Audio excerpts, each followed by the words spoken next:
Right now, we're going to go over to Paul Murphy. Of course, we've been talking about Steve Scalise. Both of them, Steve Scalise projected to win this race. We just heard it from Clancy, as he mentioned District 1. Paul, what do you have? And I'll tell you, when it was called, the race was called for Steve Scalise, there was a loud round of applause here. Obviously expected, no other major candidates in the race.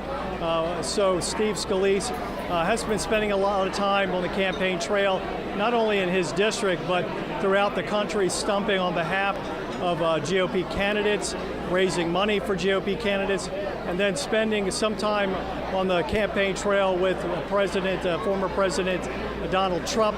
He spoke at several of the Trump rallies over the weekend, and he thinks by what the early voting told them going into tonight, that the Republicans could be in for a real big night tonight.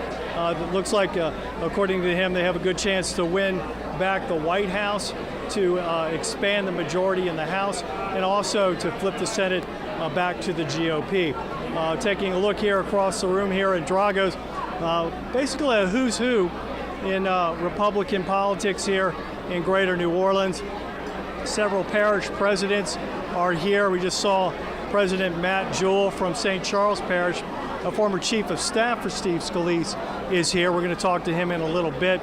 Also, a group of students, seniors from Mount Carmel, are here wearing the traditional Republican red dress. Dress is led by Steve Scalise's older daughter, Madison. So they're here in the house as well. We just saw a worker bringing in a box of signs, Scalise signs, which the crowd will be waving when Steve makes it up to the podium. We told he is in the house now, eating some dinner after voting around 6 o'clock this evening. And his people tell us that Scalise will likely come down and talk to his supporters sometime around 9:15. Watching, obviously tonight he's back in one of the back offices here at Drago's, watching the national scene. He is, like many of us, looking at what's happening in the swing states of Pennsylvania, Arizona, and Nevada, just to see how this presidential race will turn this evening, if we even know by the end of the evening. I'm hearing that probably could be a day or two before they have all the votes counted in these swing states. So that's the scene here over at the Scalise election night headquarters at Drago's in Metairie. Paul Murphy, WWL, Louisiana.